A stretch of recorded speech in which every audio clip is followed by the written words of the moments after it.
Alright, Tornado Inquisitor build overview showcase thingy. Let's go. This build is revolving around the alternate quality Tornado, Tornado of Elemental Turbulence. Basically, unlike regular Tornado, it does not have a ramp up phase where it just moves in a straight line and gets hit by your projectiles. This one just goes immediately into chasing enemies, has conversion to elemental damage, and basically just a standalone spell, not like a utility kind of support thing. Alongside that, I'm also using the new unique, or well, updated unique, I guess, Darkseer, which I think is a really, really good weapon, especially in a situation like this build. Like on an Inquisitor, comboed with Wrathpith, because it gives life. It can give life and also energy shield, which I'm scaling both of, and then life turns into damage from my shield. And has a lot of other really good stats. Really cool item. So that was like kind of the starting point of the build, was making something with these two and just seeing how it goes. And then on top of that, I'm using Lore Weave plus Eternal Damnation combo for like general defensive setup, alongside having high health pool and a bunch of armor for fizz damage. Started off putting in a map, T17. Been doing a lot of T17 farming on this character. This one's actually pretty easy overall. It's going to have some pretty juiced up rare mobs, so we'll see how that goes. But the crit modifier on it isn't too bad because we have a lot of crit reduction. And then currently my scarabs, I'm rocking a bunch of barrel scarabs, having fun with these, and then hunted traders, which doesn't add too much. Should be pretty comfy. We'll see how it goes. Let's see what we got in here. I'm going to overwrite these mobs because they're annoying. And otherwise I think we're pretty okay.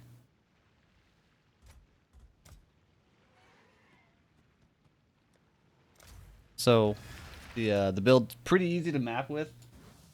I just kind of run around and press tornadoes, and they go chase enemies. There's not really any aiming required at all, pretty much. For the sake of this, I'll probably just clear until I get to the boss and then kill the boss, and that'll be good enough instead of like actually full clearing, because these maps are pretty big. If you haven't run T17s, they are much larger than regular maps. You can see this one's kind of going crazy. There's Shaper clones as one of the map mods. Luckily for us, we're kind of just tanky enough to more or less ignore what the Shapers are doing. Also, in combination with the barrels scarabs I'm running, it spawns a lot of extra ones because every rare monster does it. And the barrels, if you get the ones that spawn worms, spawn like a bunch of weak rare mobs, but they're still rare mobs, so we're going to get spammed by those quite a bit.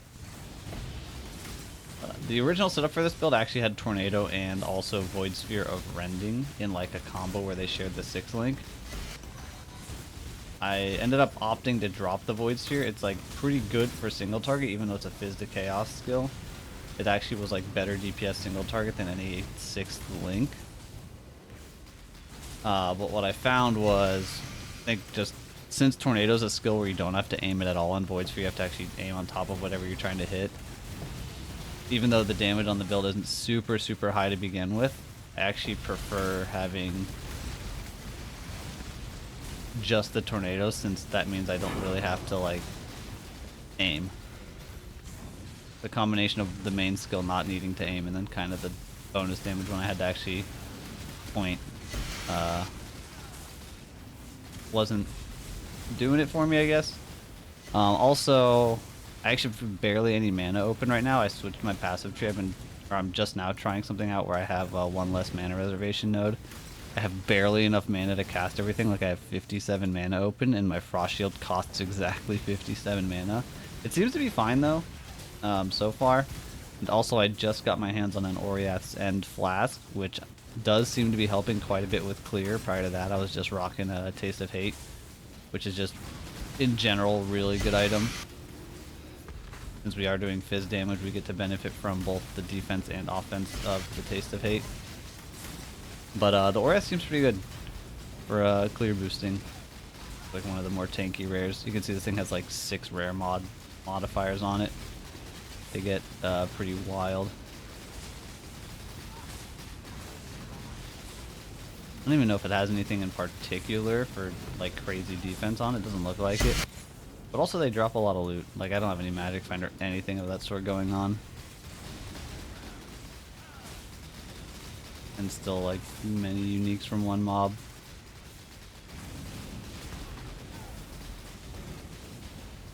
Kill this one so I can get a quick break for a second here from some action.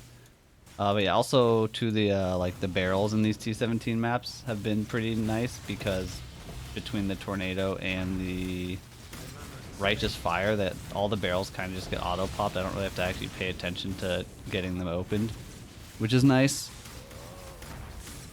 And also the Hunted Traders Scarab I think is going to go well with this flask because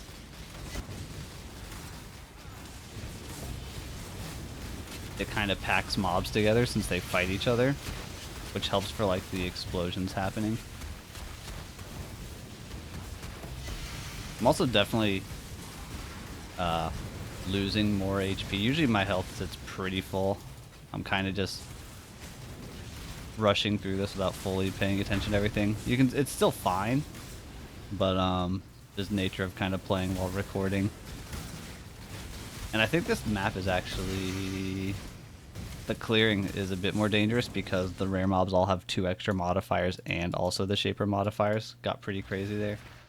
But here we're at the boss. As you can see, that's not like the fastest clear ever by any means. In the T17s, it's kind of nice. I just clear and then I literally am usually just clicking all the loot. I didn't loot a lot of this stuff. I'll go back and get it later. But I just like loot while my tornadoes clear. You could make a speed focus version. I think there's a world where like a Crest of Desire version, which boosts the level and the quality a ton. My tornado has 127% speed. You can get it way past like 250% speed. It could be something fun to try out. The bossing is pretty easy. Again, DPS isn't like super high. This isn't like the best skill out there by any means. It's fun. I've enjoyed playing it, but even though the DPS isn't super high, the uptime is really good because it's pretty passive damage. I have 3 tornadoes that I have to cast every 6 seconds. And otherwise, I'm kind of free to do whatever. And the character is really tanky. Thought the boss was phased. I think she was. Sometimes she does like multiple extra attacks even though she's health locked.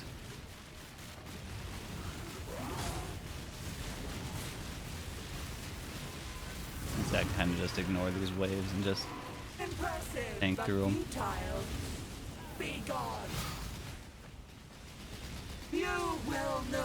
I don't know how much damage that beam ability does. I don't really want to find out either. But yeah, that's the build. Normally I would go clear the rest of the map, but we don't need to for now. It's fine. So let me cover all of the bit more specific stuff of it. So start with the gear, start with the uniques. Like I said, Dark Seer. It gives +2 to all spells, which is really good. Just +2. That's something like if you're ever making like a rare weapon for a caster. For most cases, that's something you're looking for. It's like +1 all and then +1 to whatever your main skill is. And then 10% chance to blind on hit, and enemies blinded by you have malediction. The blind itself doesn't do a lot. That's like, it lowers their accuracy and evasion, which we don't really have any evasion of our own. We have a tiny bit. It helps a little on trash probably. But mostly it's for that malediction that comes along with it, which gives enemies 10% reduced damage dealt and 10% increased damage taken. And on top of that, we get +2 max ES and +2 max life per level. My character is level 100. You can actually level extremely quickly in this league with some Shrine and Breach shenanigans. Level 100, so we get 200 flat life and energy shield.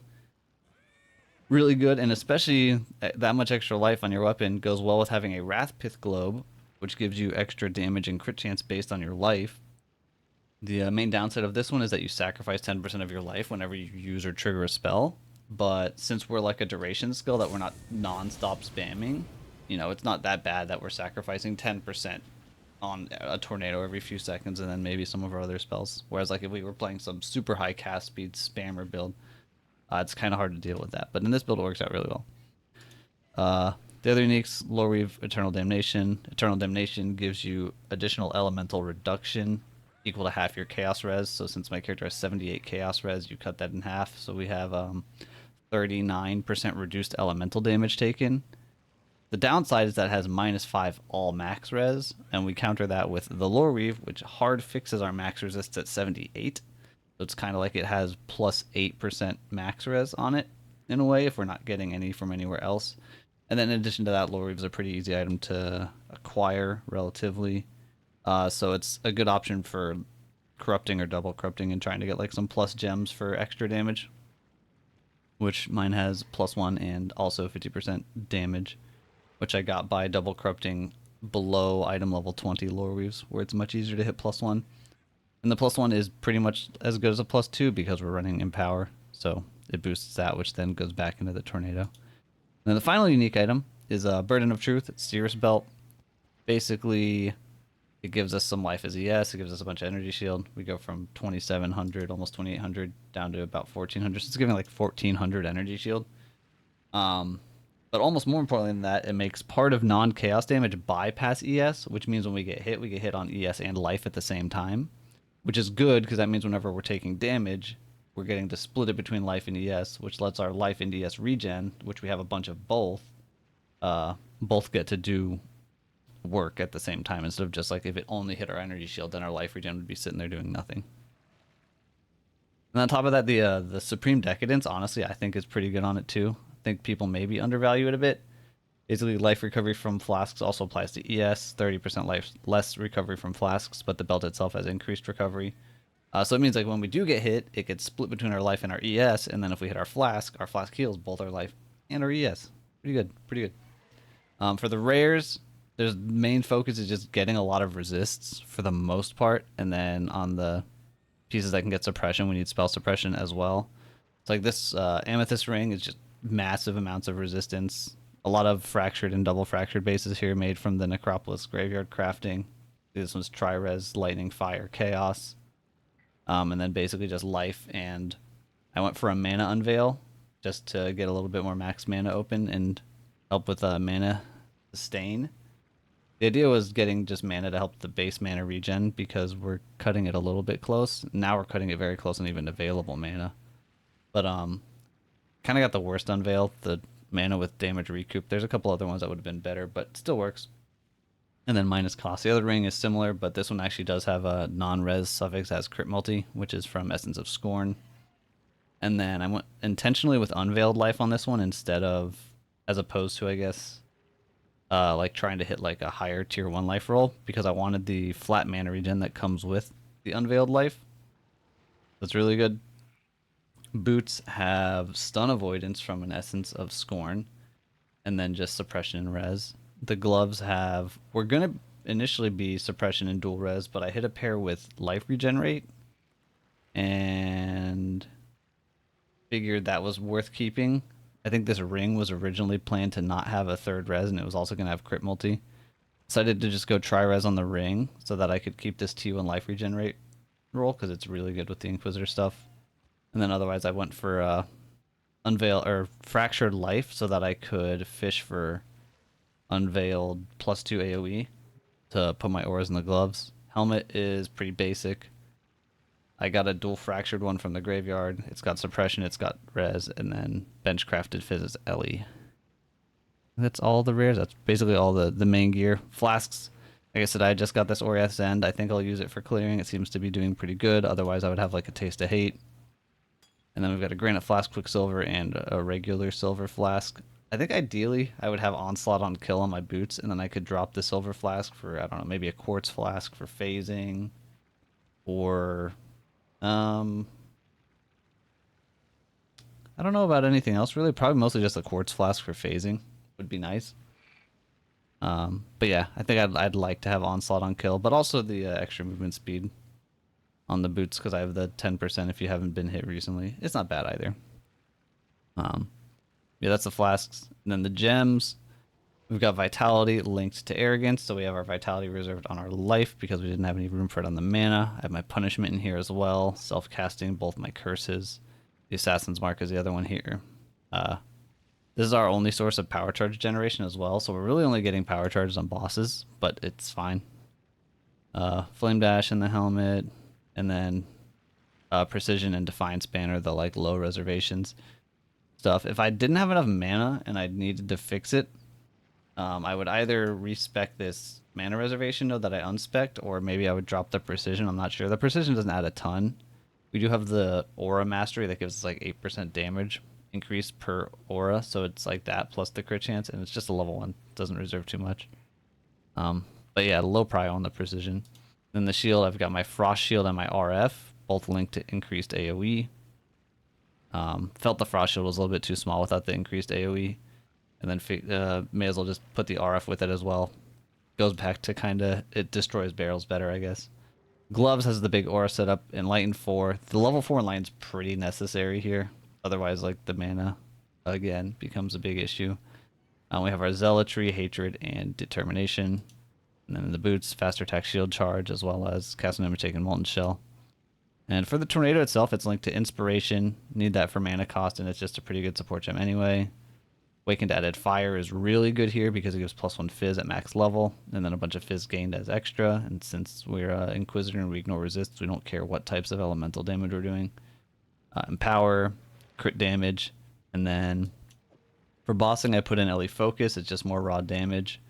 And on bosses, when I have the Brittle Ground from my boots plus Assassin's Mark, we're already crit capped without crit strikes, but for clearing, I like to have crit strikes in there. I could map with LE Focus, but also without with LE Focus mapping, we can't shatter. We like freezing trash mobs, so I put the crit strikes in for mapping. And yeah, that covers all that. I guess the implicits on the 3 items that have them. Brittle Ground's pretty important on the boots. So I need the suppression here to get capped. If I got more dexterity somewhere and I could do like suppression tattoos. And also this pair of gloves only has T2 suppression. There's a world where you could get suppression capped without the implicit, but it's not super critical, and my current setup doesn't have enough dexterity to do it. And then the helmet. Cast speed's actually really nice here. We have very little cast speed since we don't really need it for DPS, but for quality of life we do need to get a little bit wherever we can. And then just some fizz taken as LE. Passive tree, Inquisitor. We have the Consecrated Ground stuff and we have the crit stuff. Pretty basic. Nothing that fancy going on there. For the rest of the like tree, the regular nodes, it's kind of just going for aura nodes, going for crit stuff, going for life stuff, traveling around, and picking up dual curse as well. Which I didn't get dual curse until I was literally level 100. But once you have it for like killing boss stuff, it's really good. Jewels, we have the new Perandus Pact right here with increased armor. So it gives quite a lot. It's a really good jewel. Overall, I think this armor one, you can see I have 38.6k. It's giving a little over 10k armor for the jewel socket. Very much like that item. I also have Watcher's Eye with physical reduction on determination and life leech on vitality. Realistically, either one of those would be good enough, probably. Like I was just saying, though, with the suppression thing on the gloves, if I didn't need the suppression implicit because I got some dexterity somewhere and was able to tattoo some to cap it out, I could get leech on the glove implicit. But since I was able to buy one of these, I just have it there. Really good stuff. And then at the Scion spot, we've got the Unnatural Instinct plus Militant Faith combo. It's super strong combo. Basically, you're getting a lot of devotion because the Unnatural Instinct, all these nodes have +5 devotion on them in this overlap area, which leads to us having currently 240 devotion, which is 24% increased aura effect and 48% all res. The all res is the more important stat here because it just helps cap the character out. And then non-curse auras is really strong, but also something like increased elemental damage or area damage. The damage ones are actually like very slightly more DPS, but the aura effect obviously also gives us armor, so better, well-rounded, I guess. And then I think this last jewel is just a rare Abyss jewel with some stun avoidance. Because my Militant Faith, when I was re-rolling it to get the right keystone, which is this Inner Conviction one, spell damage per power charge, happened to hit on this duration node, immune to elemental ailments while on consecrated ground. Wasn't planning for this at all, just happened. That's an insanely good notable on like a really good spot for it to be because this duration notable wasn't like the end all be all of the build. I just grabbed the mastery to help make up for a little bit of the duration lost from it. And it's effectively giving us ailment immunity because we're an Inquisitor. We're always on consecrated ground. And because of that, my original plan, I had a Shock Avoid Abyss Jewel with Shock Avoidance boots, and then Brine King for stun and freeze. I dropped a Brine King entirely, Got stun avoidance on boots, got stun avoidance on this jewel, and swapped to Solaris, which I think is a way stronger pantheon overall. So that was like an insanely lucky. Just I was divining. I bought the jewel base with the elemental res and the aura effect, and I needed to divine it for the right keystone. And like it just happens sometimes with these militant fates, you just hit a really good one where like when you hit your keystone, you also hit some notable. Most of these notables here, like I actually wouldn't want them to get rerolled into anything. Like I need that 10 suppression there. You know, this one's a ton of life. Probably Path of the Warrior and this one right here are like the two that could get rerolled into something useful. And there's some other stuff that's good. There's like fizz reduction as well that you can get, and I think like minimum charges I think is another option. By the way, that was like a super lucky thing that just kind of happened. And yeah, because of it, like I said, going into the Pantheon, I am now running Solaris plus Ralakesh. Otherwise, it would have been Brine King plus Ralakesh. Very good Pantheon combo. And with that, I think I've covered everything. Yeah. Um, very fun skill. Definitely not the strongest skill in the world, but it's definitely playable. Uh, I've enjoyed it. Honestly, I might even do like a second tornado character with like a different goal in mind, like maybe one that tries to clear faster to see how it goes. But for now, I've just been having a lot of fun playing this character. Probably gonna try some uber bossing on it relatively soon. We'll see. Yeah, that's the build. Hope you enjoyed it. Thanks for watching. See ya.